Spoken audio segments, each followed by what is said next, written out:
Hey Cavs fans, welcome to another episode of the Cavs Pick and Roll Podcast, the podcast for diehard fans by diehard fans. I'm Alex and I'm here with Corey. What's up, Corey? Hey man, how is it going? It's been kind of crazy. I'm kind of in between moving houses right now, so just about everything's boxed up, packed up. I was just asking before we hit the record button, is this going to be the last, episode in the current house and the current setup with the current painting behind you? Are you going to keep that tradition going, or you thinking about switching it up finally? It's been 3+ years of this setup, so. Yeah, it's definitely going to be switched up. Right now I'm sitting in my dining room. I'll have a little more space at the other house. It's got a basement, so I'll make a little desk and space in the basement for future cool. recordings. And hopefully I'll be able to put some cool stuff behind me like you got. Yeah, definitely. It'd be nice to have a dedicated spot. This stuff is just up when I record. It comes down when I'm not recording. So this is where all the gaming consoles and stuff are at behind me. So whenever I put that stuff up, the kids know, recording. Daddy's recording. Oh, I figured it was. You always left it like that. No, I don't got it like that. That seems like a lot of extra work to. I'm dedicated, man. Die hard. Put all that stuff on a shelf. It's all good, man. Everybody listening, not watching the YouTube stream, doesn't know. No idea. But man, how fun has it been to be a Cavs fan? And it's really, when I think about it, it's been a roller coaster of a season. Because I think back a couple months, man, it felt doom and gloom kind of early. But man, it's been really fun being a Cavs fan since about 2 months now. The Cavs have been red hot. Yeah, they just been rolling. I mean, the last time we recorded, they were losing. Was that to the Bucks? Yeah, I think it was the Bucks. Yeah, they ended up losing that game to the Bucks, and that was, like what, 6, 7, 8 games ago, and they've won every game since then. Yeah, they're on this. They just beat the Washington Wizards. That game just wrapped up, so I believe this is their 7th in a row since they lost that game to the Bucks. And out of their last 15 or 16 games, now they're 15-1 because they were 14-1. I mean, I don't even remember stretches like this in the good old days, like the LeBron days. Maybe they happened, but I don't know. This just feels like, man, there's something special going on right now, and it's really fun as a Cavs fan to be watching. Remember Cavs when basketball. You were all texting me about the team throwing in the towel because Mobley and Garland were both out? Man, it's funny. It's almost embarrassing now. Oh, you have little faith. But when the team was healthy, we were losing games left and right. Looked like shit. Questioning JB's rotations. Like, is he even going to survive this season? To just the 180 flip that has happened. Who would have saw this coming? Garland, Mobley go down. The Cavs not only hold their own, but then go on the run that they're on now and move up to the 2nd seed of the East. I don't care. Nobody could have guessed this. that this would have happened, man. Second seed. And man, there's some Cavs fans are like, go for that number 1 seed. Just keep going. Celtics are, I don't know, 4 or 5 games ahead of us, but man, just crazy the last 2 months here, how good Cavs have basketball been playing. Yeah, I saw the Celtics just made a trade too, I believe. Some sort of I didn't really recognize the player. Some sort of rotational big man, I think. Did they get Tillman? Was Tillman? Maybe I think that sounds familiar. Because Tillman, I think what is it, Xavier Tillman? He was a guy that was linked to the Cavs as one of those, gazillion reports that come out that the Cavs may have interest in, and Tillman's name was thrown out there. So I guess that's not happening. And while we're talking about the Celtics, part of that trade with Tillman coming in was a former Cavs player going out. And Alex, I know you have a little bit of a soft spot for this guy, so I know you kind of feel for him. But Lamar Stevens was part of that deal, and his search for a new home continues because he really didn't get a lot of minutes while he was out in Boston. Well, he went to the Grizzlies, so hopefully they hold on to him and give him some run. Yeah. He's a good player. I mean, I miss him. He was great when he was on the Cavs, good hustle guy. So For sure. I did see, and you can't believe everything you see on social media, but I did see one of the local beat reporters put out a tweet saying For those that are wondering, if the Grizzlies happen to waive Stevens, the Cavs could technically re-sign him now that he has played for two different teams. The chances of that are probably slim to none, but kind of interesting, right? It'll be if he gets waived, you never know. I mean, there's not a lot of minutes right now in this roster for him, but I would definitely take him back. You never know, right? Yeah, you never know. Yeah, like you said, I don't know that he would get any minutes now with how deep we've gotten with the, we got Struess, we got Niang. I mean, I just don't know where Yeah, Lamar's getting minutes I'm at. just laughing because you said Niang. That was your second name on your list. That's impressive. Not Levert, not Sam Merrill, but I feel like Niang. everybody likes him but me. I don't know what the deal is. Like I think he's terrible in 90% of the games. I mean, he's got nicknames of minivan and G-Wagon. How can you hate on that? Really? I mean, who has a better nickname than that? And he has two of them. Like, Spider's cool, but he's only got. I mean, there's nothing. He's See, only that's got the one. problem, Cavs fans, is you give these players that are not good great nicknames, and then you fall in love with them, even though they're just not good basketball players. Do I need to remind you of Henry Sims? I'm gonna Do throw I need to Anderson remind you of Henry Varejão's name out Sims? there. Remember Mr. Henry Wild Sims? Thing. Man, you know how it is here in Cleveland, man. Once you put that jersey on, you're a legend for life. It doesn't matter. It doesn't matter. So, but yeah, all good. We'll get into the trade deadline stuff here and all that. But this game against the Washington Wizards just wrapped up. Cavs, I think, are on a 3-game road trip, and first stop was in Washington. And man, Alex, I was surprised. The Wizards gave the Cavs gave them a game. It was a close game up until the last 5 minutes or so when the Cavs finally got to open it up. And the Washington Wizards aren't a great team. Only have 9 wins for the season, going through a rebuild after moving Bradley Beal. But they gave the Cavs everything that they had, and they stuck around for a while. Yeah, I only saw the last few minutes, but it was right when, it was a close game when I turned it on, and then the Cavs kind of pulled away there right at the end, last 2 minutes. Yeah, there was a point in the second quarter where they got up by like 7, the Cavs, and I was like, okay, they're going to start to blow this game open, go into the half with a double-digit lead, and smooth sailing, right, the rest of the game. And then all of a sudden, the Wizards just come out gunning, hitting 3 after 3. Kyle Kuzma goes off, scores like 10 points within a 5-minute, spurt or something like that. And they actually got ahead, and they basically kind of went back and forth the rest of the game. So I was a little bit nervous, like, oh man, watch this like streak come to an end versus, a team that only has 9 wins on the season. But it's the NBA, man. Anybody can beat you on any given night. And the Cavs, somewhat have a target on their back now. They're the hottest team in the NBA, so every team that they go up against knows they got to bring it in order to have a chance. And kudos to the Wizards, but sure glad that they weren't able to pull off that victory.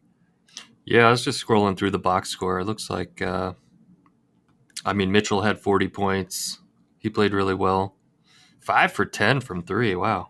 Yeah, he hit some threes, and actually that's what kind of prevented the Wizards from kind of opening up in the second quarter. He just started launching threes. He hit a pair, and he kind of willed the Cavs in this game. The one thing I wasn't really a fan of, it was a lot of Mitchell. If you look at the box score, it's not that 6, 7, players in double digits. Mm-hmm. Mitchell was kind of doing the brunt of the offense, and there wasn't really a lot of good ball movement. Mobley got involved and ended up having a nice game.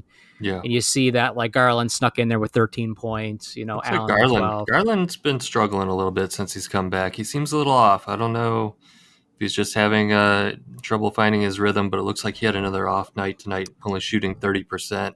Yeah, 1 there for was 5 from 3. Yeah, there was a report that came out. I don't know if it was last game or the game before, where he was questionable. He was having like left knee soreness, so maybe he's playing through something. We kind of just got him back. We got Garland and Mobley back since the last time we recorded. We haven't even gotten a chance to talk about that yet.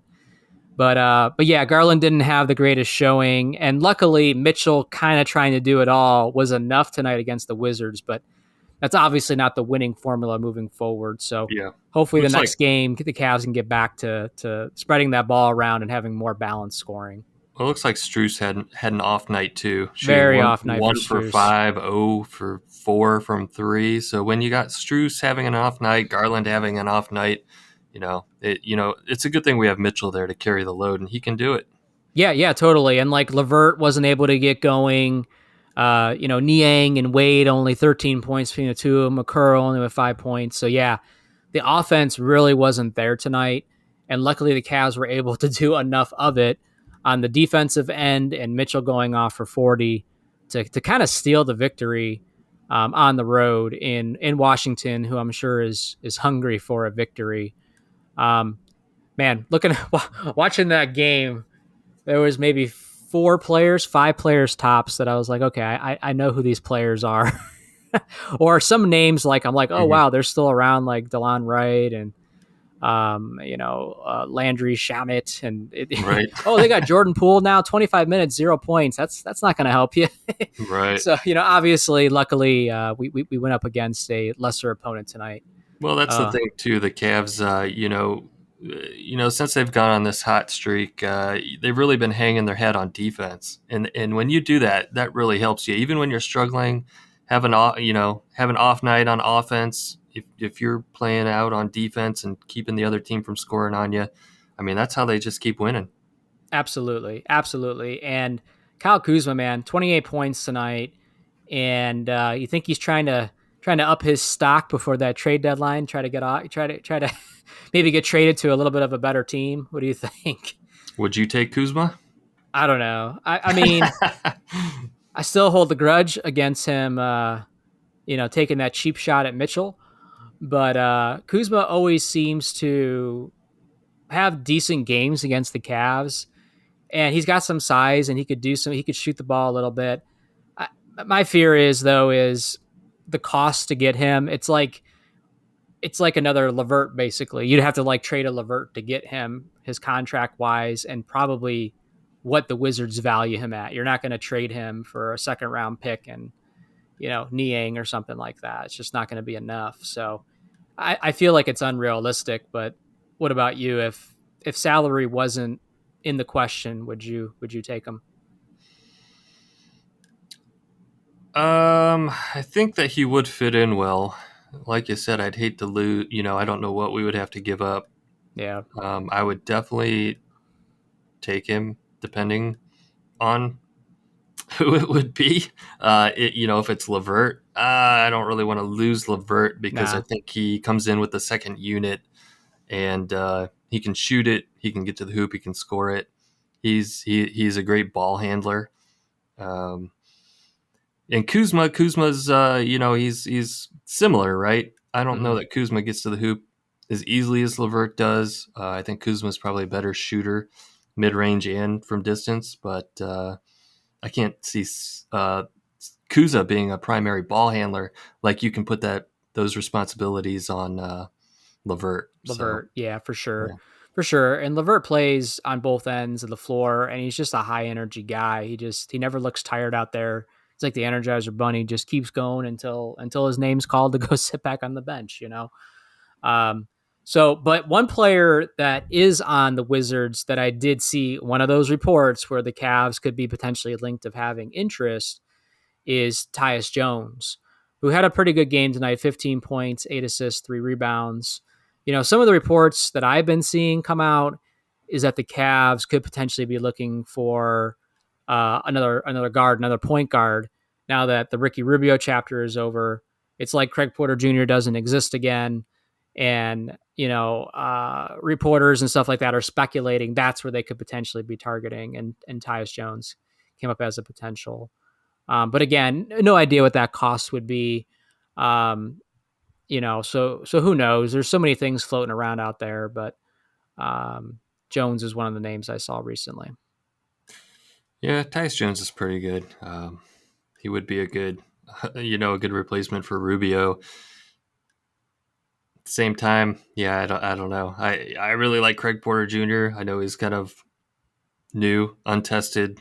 Uh, Yeah, I don't know, how reliable he's going to be. We're a playoff team right now. We're going for the gold. So, we absolutely. we need players that can that have some experience in vets at Yeah, this point. and they've been going away from him, and now that Garland's back, somebody's minutes is going to get cut.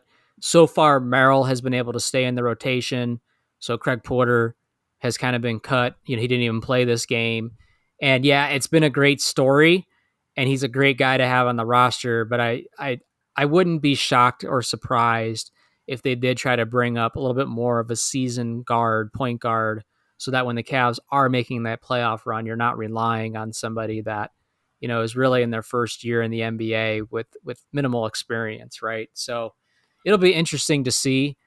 Um, but just wrapping up this game, though, the Cavs sneak out with the victory. Now they're 33-16, and coming for that number one spot, man. Coming for the Celtics, hopefully. Yeah. The other thing I'm thinking about when you talk about the Cavs trading for, Tyus Jones Mm, or Kuzma or whoever is that Okoro is the one on the Cavs with the expiring contract yeah. that we need to either trade and get something back for, or get him a contract. I mean, we got to do Well, something. let me ask you this: would you be upset if the Cavs traded Okoro? No, Meaning, do depending you what want? we get back. So I think he's very tradable. I don't know that any other team values him as much as we value him, and his skill set that he has fits in perfectly with what we need on the team right now. So it would have to be another 3-and-D player that we get back for him.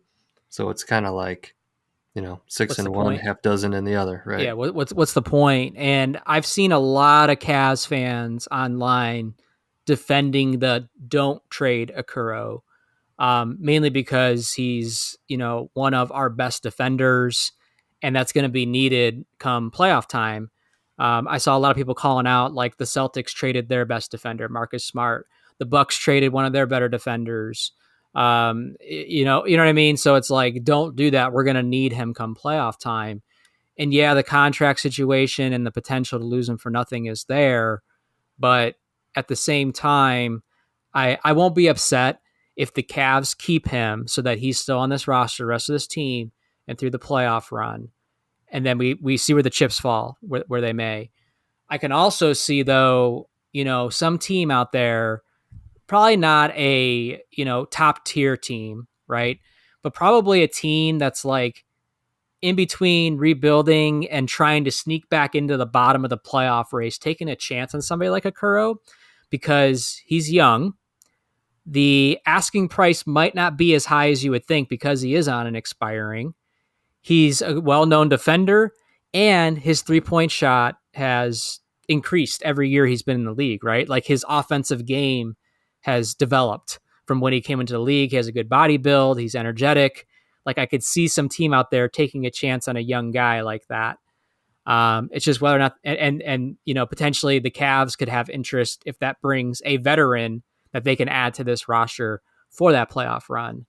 So I'm kind of 50-50 on like, no, they're not gonna first of all, they're not gonna mess with this chemistry, but they're not gonna touch Okoro. Then the other half of me is like, I don't know, they might because they want to, bring in another veteran, or they don't want to lose him for nothing, and they know they don't want to pay him, otherwise they would have by now. Right. So I go back and forth on it. I don't know what's going to happen. Yeah. I just wonder what kind of salary he's going to demand too. Yeah. Well, I haven't really looked into it. Would he be a restricted free agent? Like, would we be able to match if a team makes him an offer? I think that was only if we would have picked up an option on him, but I'm not 100% sure. I'll have to look into that. Yeah, we'll have to look into that. I'm not sure. But yeah, it could be one of those things where it's like, let the market determine his value versus the Cavs offering him a contract right out the gates at the end of the season. I could totally see that happening if Okoro is still here come the end of the season. Let him get offered a contract or whatever, and the Cavs can decide what they want to do if they're in a position to be able to do that. Besides Okoro, just I guess in general, we'll talk about it now since we're kind of on the topic. But do you think the Cavs should make a move? Or do you think, since they're playing so well, they should leave the team as is, untouched, and keep rolling with the guys they have? I think that we have everything on this team that we need.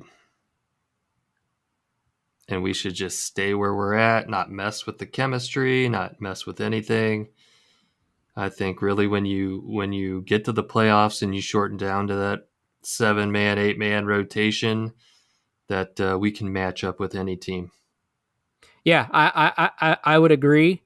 I don't think the Cavs need to make a move either. And if they do make a move, it's Okuro is the highest ceiling, right? Okuro will be the biggest name that has the potential to get moved. The more realistic option is someone like a Dean Wade or someone on the second unit, potentially gets packaged in a deal if the Cavs do decide to pull the trigger. But I'm with you and with most of the Cavs fans out there from what I've seen, just they're playing so good right now. It's like, why mess with it, right? And just keep the team as is, and we roll with what we got the rest of the season, and let the chips fall where they may. Yeah, I saw a stat that the Cavs are, what was it? They're leading the league in, net rating since January 1st.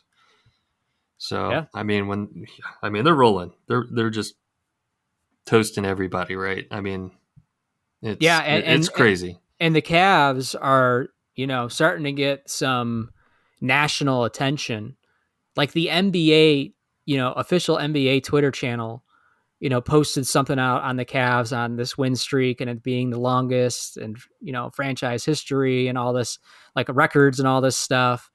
Woj put out something about the Cavs and the win streak Yeah. they've been on. Did you see that? I have that It's up. I like, can read it's it. like, read it right now. Read it right Yeah. now. So Wojnarowski said the Cavaliers are 14-1 in their past 15 games, tied for their best record over a 15-game span in franchise history.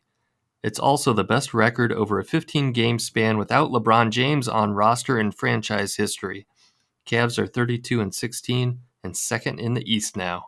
And they just won tonight. So now they're no longer tied. They have surpassed that. And what's funny is I was reading some of the replies to that, and people were like, this isn't a trade. Why are you tweeting this out? Like, the non-cat, like if you're not a fan of the Cavs, why would you care? And that's kind of a random tweet, especially with it being trade deadline week for someone like a Woj to tweet out. It's just Woj dropping a Woj bomb to let everybody know you got to watch out. Cavs Yeah. are rolling.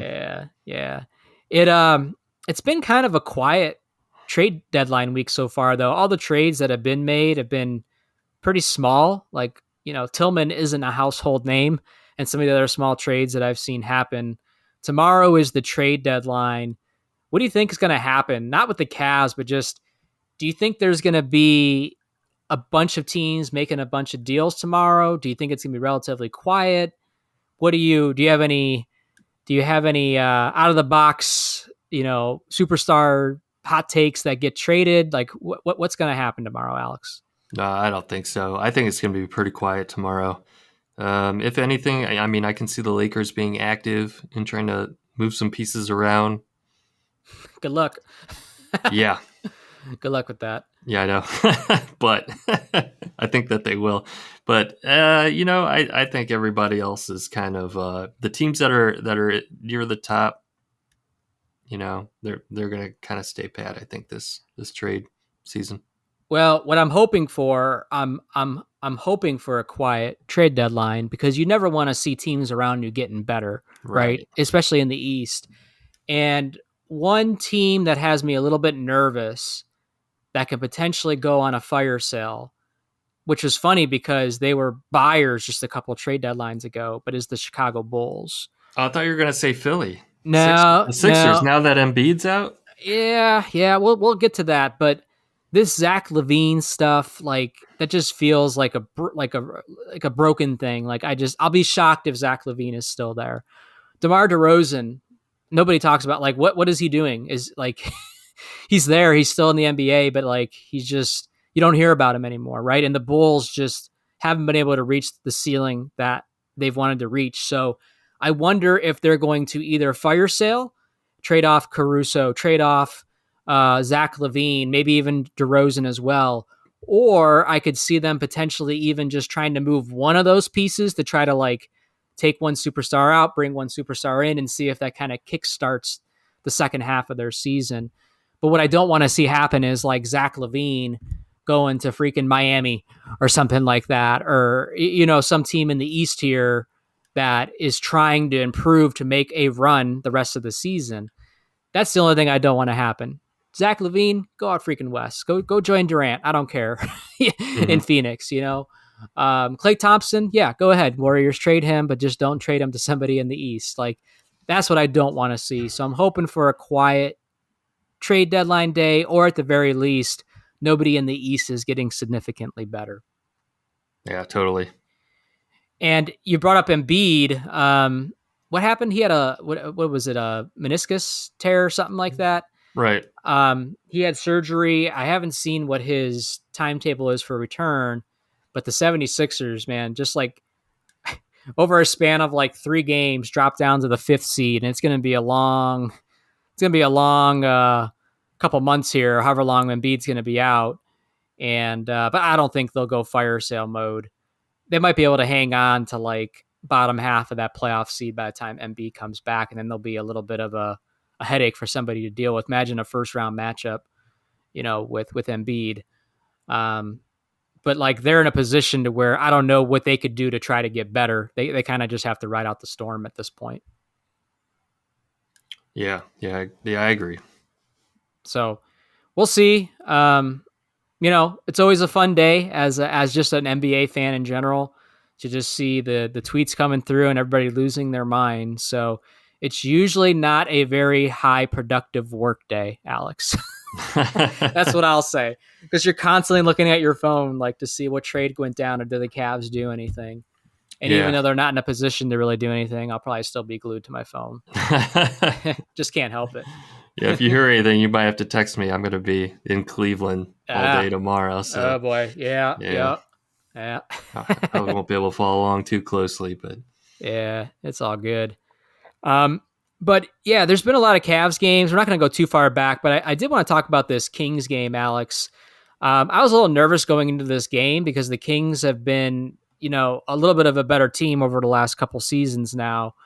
And, they got some pieces out there. Sabonis, Keegan Murray, De'Aaron Fox, Kevin Hunter, and Malik Monk. They got some nice young pieces. And I was like, is the Kings going to give us trouble? And the Cavs actually looked pretty dominant.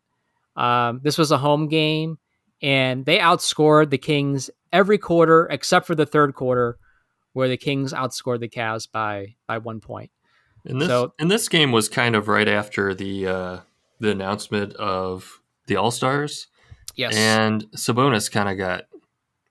I think a lot of people expected Sabonis to be on the All-Star team, and he got shafted. So I thought he was gonna try to make a point. So I was a little worried about Sabonis going off on us. He had a triple double, so I'll say he did go off on 19 rebounds, 15 assists, 12 points. So yeah, he did go off. He's a very solid player. You remember his dad, right? Yeah. Mm-hmm. Okay, back with the Blazers, and oh yeah, man, that was a fun Blazers team when he was around. But yeah, he's a crafty player, and he was a nice addition to this Kings team. And our old buddy JaVale McGee is still out there. He saw 6 minutes of play. Don't think he got a tribute video though, Alex. Sorry to disappoint you. Yeah. De'Aaron Fox also on that team that could have been on the All-Star team easily. Yes. So 2 players on that team that could have made a point on the Cavs that night. Yeah, definitely. We were able to keep them in check. But this was a game where the Cavs had what you like to see. More balanced scoring. 1, 2, 3, 4, 5, 6, 7 players in double digits. And we've said it before, the Cavs are going to be tough to beat whenever they can get, 5, 6, 7 players in double digits. Strus had an off game tonight. Strus had a great game this game, 22 points, 5 rebounds in 26 minutes. Mitchell, 29 points. LeVert was 17. And they had a couple other players that sprinkled in, double digits. Mobley, 11 points, 14 rebounds. So it was a good all-around team effort, and that's the recipe moving forward. That's if the Cavs just stick to that, man, they're going to continue to win ball games the rest of this year. Yeah, when everybody's contributing like that, we're unstoppable. We just got too many guys that can shoot the ball. Not a bad problem, though. Not a bad problem at all to have. And then the game before that was against the Spurs. I think this is the last game we probably played the Spurs because this was the second time playing them. Mm-hmm. This was time, a fun game. This was what? It was a fun game. Yeah. Go ahead, talk about it. Oh yeah. So I mean, you had Wembanyama, I can't say his name, out there. Yep. So everybody, it just kind of seemed like both Mobley and Allen wanted to get a piece of him, right? Oh, sure. They were going after him, and both Mobley and Allen. Mobley had 28 points. Allen had 26 points, both double digits rebounds. Yeah, it was great. It was great seeing both of them go after Wembanyama. Yeah, it was fun because the last time we played the Spurs was when they came to Cleveland and Mobley was out at that point. So this was really Mobley's first shot at playing against him. And yeah, they were both very aggressive. And Mitchell was still the high scorer for the Cavs at 31. But man, to get 28 and 26 out of your two big men, like, my God. Oh yeah, we just dominated the paint. I mean, dominated. The Spurs, they're going to be a bad team here for a little while. They're obviously going to have to add some more pieces around Victor over the next couple of years. They'll get some lottery draft picks, but Cedi Osman, man, he's still out there. I was just gonna say it was fun seeing your boy Cedi out there. He knocked down a couple triples, and I was like, oh boy, Cedi's gonna get going tonight. I do wonder if Cedi's gonna be able to stick in San Antonio. I think it could be a good place for him. It's just right now they're a bad team, so he's not gonna. They're not certainly playing him the minutes that the Cavs did at some points, where like we were playing him starter minutes for a season or two because we had no choice. But we know what Cedi can do. He can make an impact, and if he could stick there through the next couple years as that team starts to bring in new talent and start to figure things out, Cedi can carve a nice little home for himself there. So no longer a Cav, but hey, it's always nice seeing former Cavs players. And Cedi was here, 6-7 years. So that's longer than a lot of Cavs players, have been here over the last couple of years now, especially since we're doing this podcast. Yeah, absolutely. Yeah, it was fun seeing him out there again. Yeah, totally. I wonder how many more years Pop's got too. Man, he's got to be getting. He's got to be getting close. He just signed a 5-year extension last season, I think. Man, so he's got another 4 seasons, and he's in his 70s. Wasn't he? Isn't he like 71, 72? He's got to be up there. That's incredible. That's very incredible. I wonder what the record is for the longest head coach. Oh, because it's got to be him by far. If it's not him, he's got to be challenging it. But yeah, I'm with you. It's got to be Pop. That's another thing we'll have to look up before bed tonight. I'm surprised he'd want to sign a 5-year deal and go through a complete rebuild. Yeah, because they might not be good again until he's at that 5-year mark and ready to hang it up, to where they're actual like contender again. It's not going to happen overnight, right? So yeah, I'm kind of surprised by that too. But hey, what else is he going to do at this point? You've been doing it for so long. He's not going to go home and sit on the couch. So he must really love what he does. Yeah, totally. So let's get into some other things outside of this. We already kind of talked trade deadline. You had brought up the All-Star game a couple minutes ago, and we saw that Donovan Mitchell didn't make it as a starter, which was a little bit disappointing. I think that was warranted, him being a starter, but he did make it as a reserve. Jared Allen, however, did not make it. Even when Embiid and Julius Randle went down, 2 slots were open. It was announced, I think today or yesterday, that Scotty Barnes and Trae Young were going to be the replacements for Randle and Embiid. So Allen doesn't get to sneak in there like he did last year. What are your thoughts on that? Do you think he should have been there? And are you good with Mitchell being a reserve, or do you think he should have been a starter? Mitchell should have been a starter. Absolutely. And I'm sorry, but Trae Young and Scotty Barnes are so overrated. Get out of here. Get out of here with that. I Jared Allen should have been up there for sure. For I don't sure. like you know, first of all, Scotty Barnes is on Toronto, so by default I hate you. But another reason why I don't like Scotty Barnes is if you remember, he beat out Evan Mobley for Rookie of the Year, and it really felt like because the Raptors peaked at the right time, right at the end of the season, as the Cavs kind of declined a little bit at the end of the season. So it felt like that's the only reason why Scotty got it. And not that Mobley, you know, obviously with the injury this year, he wasn't on the radar for All-Star game, but just seeing Scotty get it over anybody on the Cavs, like I have a hard time believing that he's making more of an impact, has better numbers, better consistency than what Jared Allen has. His streak just ended of having, what was it, 15 or 16, you know, straight double doubles in a row. New Cavs franchise history, by the Yeah. way. I don't hear stuff like that. Like Scotty Barnes' name does not come up very often on a national level. Neither does Jared Allen.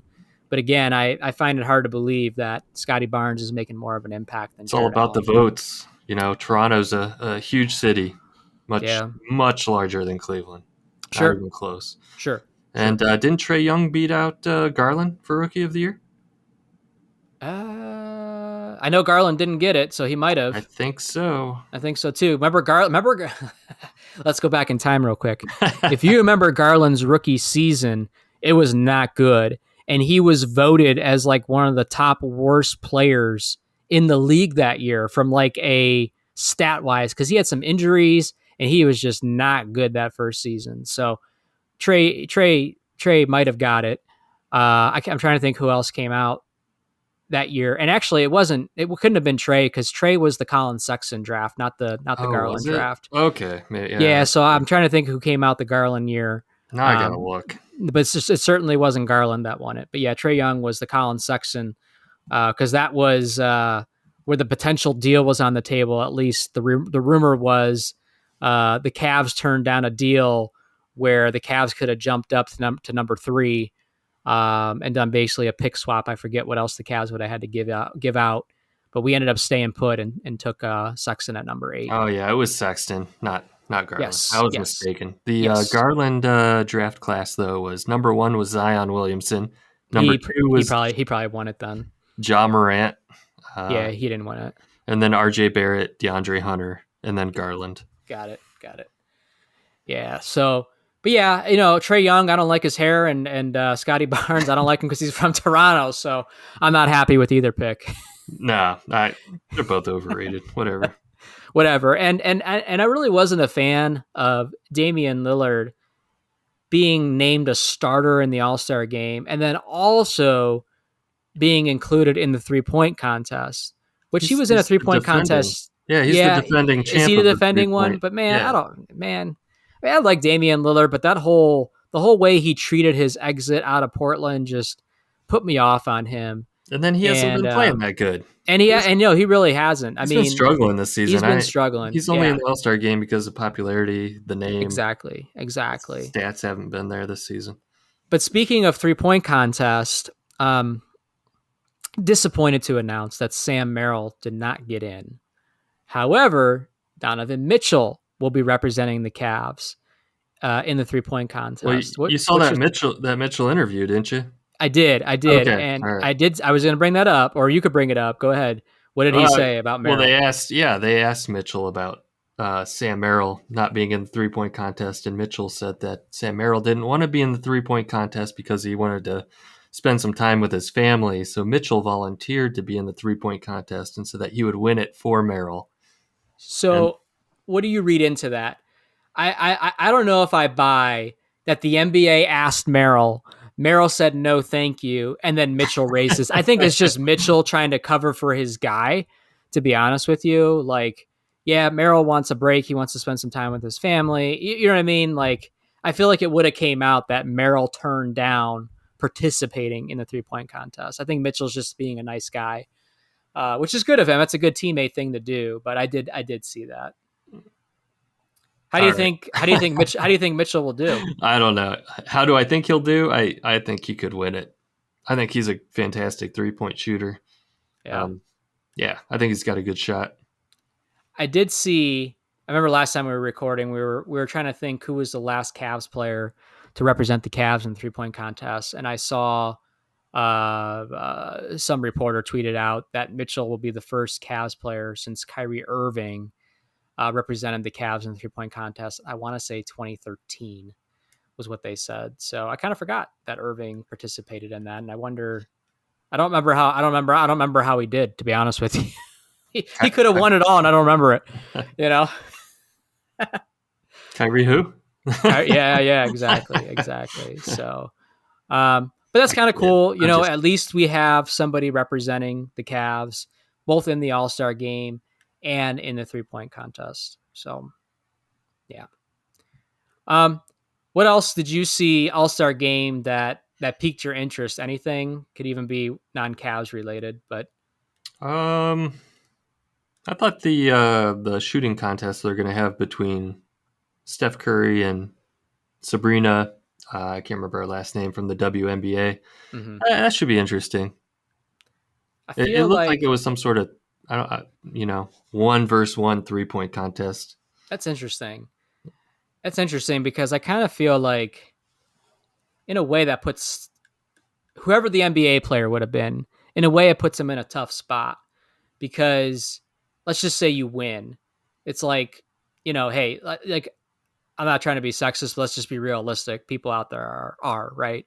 You're gonna say, so what? You beat a female NBA, WNBA player. Nothing to brag about, right? I don't know that holds water when it comes to shooting, though. If it was like a dunk contest, yeah, but some of those WNBA, they could shoot. They can shoot lights out. Now, on the flip side, imagine if Steph loses, the roasting that will happen. Like what I'm trying to say is he can't win no matter what. Even if he wins it, he's not going to win it. You understand? Yeah, he's gonna get ripped either way. I see what you're getting at. So I'm kind of surprised he agreed to do something like that.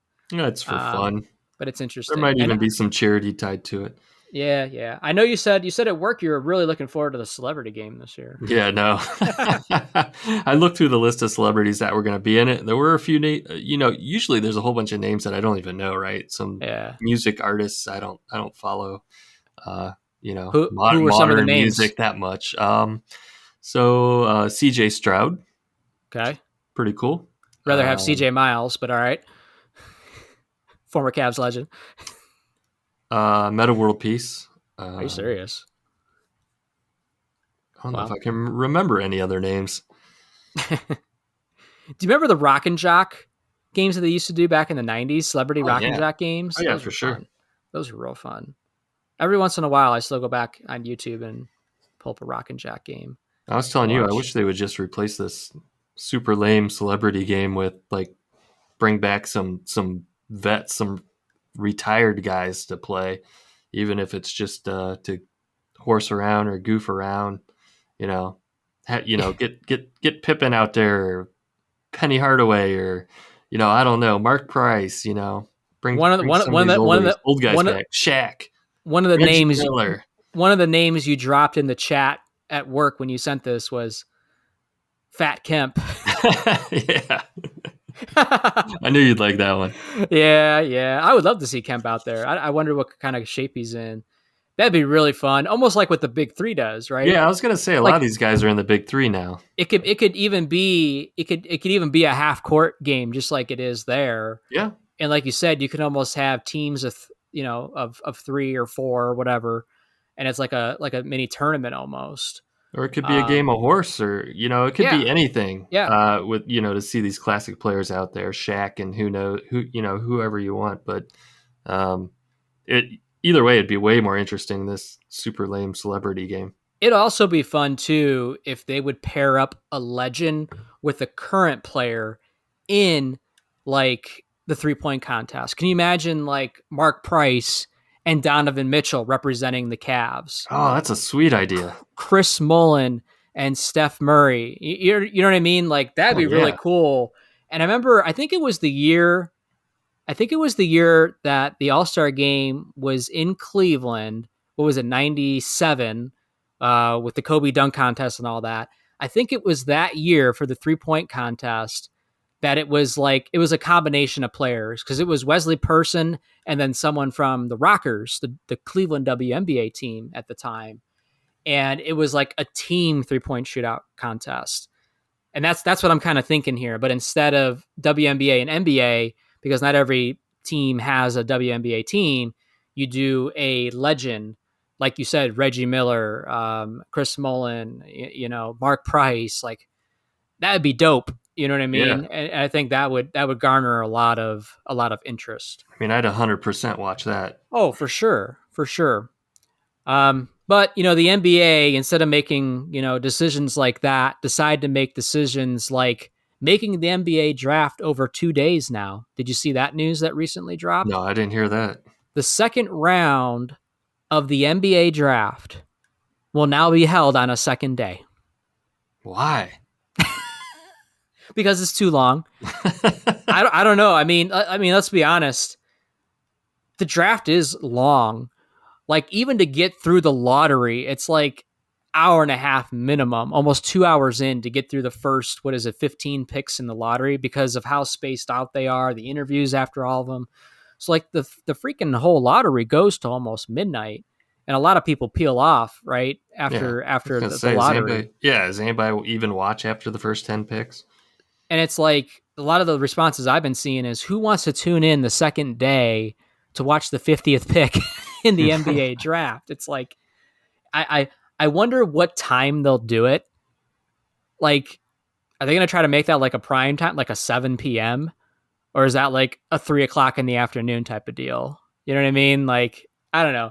It'd be cool if it was like a midday thing that I can just throw on in the background while working. But if it's like a 7 o'clock thing, it's like, I'm not going to tune into this. Let's be real. Like, why? I don't care. Even if the Cavs had a pick, it's like, I'm not going to sit up here on a second night, wait till 10 o'clock for the Cavs to select the 50th pick of the NBA, freaking draft. Nah. Just crazy, crazy decisions there. But yeah.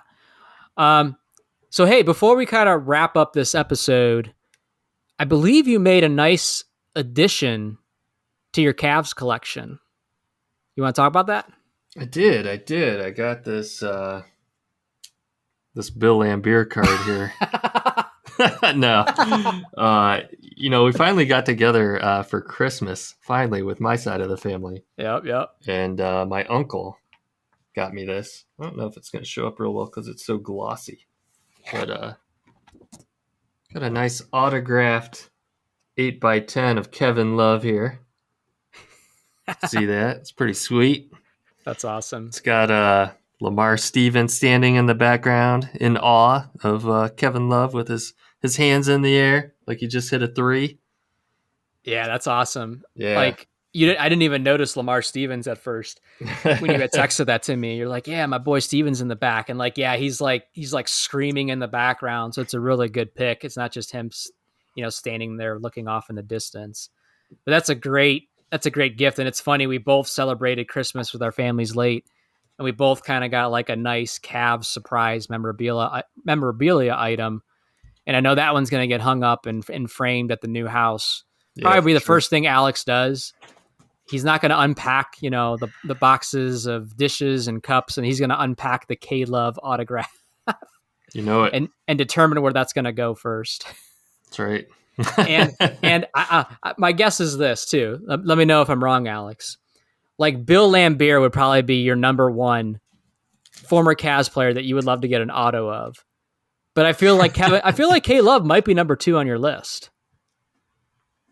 Is there someone that you would want an autograph more of besides K-Love? No, probably LeBron. Well, that's boring though. Yeah, no. No, anybody else? Not. Probably not. Okay. All right. Yeah, that's a great find, and you said it's authentic, right? He didn't do it with a marker and say, "Here you go." Yeah. Yep. Certificate of authenticity. Yep. It's pretty nice. What you need to do is find a frame for it. You need to frame that, and then frame. Don't you have? I think you have a couple K-Love jerseys, or maybe you only have one. But you need to frame the K-Love jersey. Jerseys always look really cool when they're framed. By the way, I know you can't wear it anymore, but you need like a K-Love shrine somewhere. And you got two good pieces. You got the jersey, and you got the signed picture. Now you need some some cards of his, and I don't you know. know, It sounds like it's becoming unhealthy. it can't be any more unhealthy than the Bill Lamb beer card in your freaking wallet. All right. But yeah, no, that's awesome. Great gift. Great addition to the Cavs collection. That's awesome. Is there anything else we want to talk about before we wrap up this episode, Alex? Real quick, the latest episode of the Cavs The Road Back came out. Oh yeah, yeah, It yeah. was all about their trip to Paris. It had some cool moments in it of all the Cavs together in front of the Eiffel Tower, kind of clowning around. It showed them just being interviewed by the French media. They answered some funny questions. It showed Max Struess serving coffee. Yeah, it was a good episode. Not as good as the last couple, but It showed. feels like they've been a little bit more spaced out. I think that's only their second episode since this season has started. I think the Craig Porter Jr. one, this one, maybe they did one in the very beginning of like the playoffs or whatever. I can't remember if they did that at the end of the season or they did it in the like right before the season started, but they've been a little bit more spaced out. So I'm hoping with, especially with the Cavs being on the hot streak that they're on, that they put out another one soon. And it's just the ones that are the best, in my opinion, where it's just those highlight ones. And especially right now, there's just so many highlights and high takeaways with this win streak.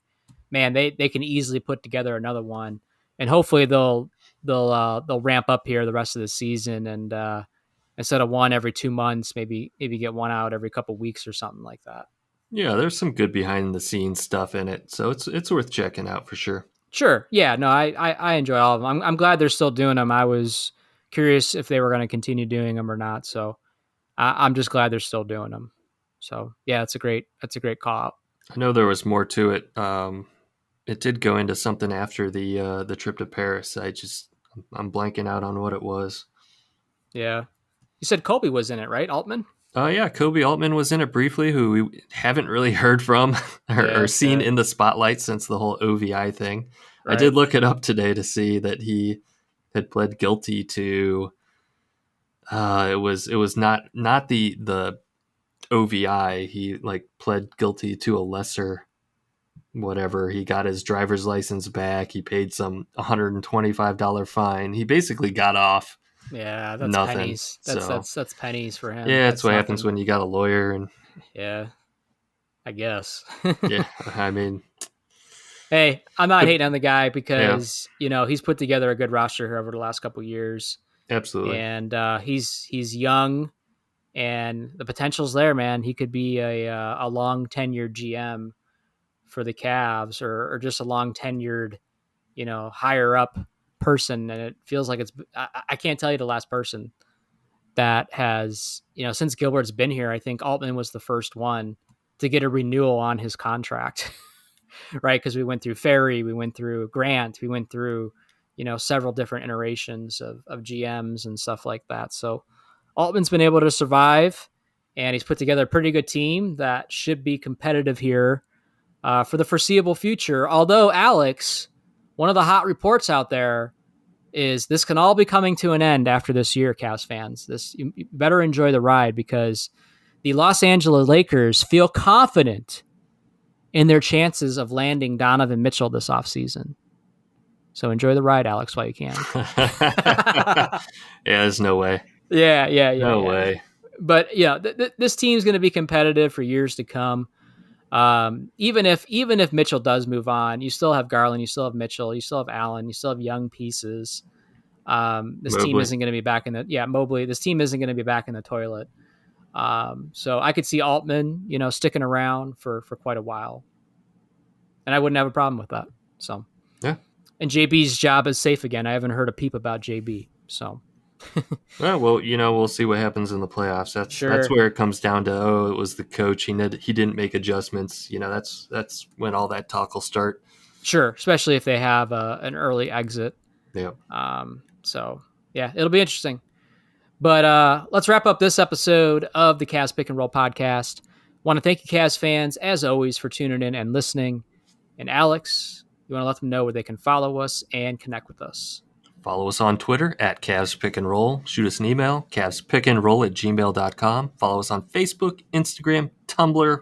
Watch this episode on YouTube, wherever you're listening, watching. Click like, click subscribe. We'd appreciate it.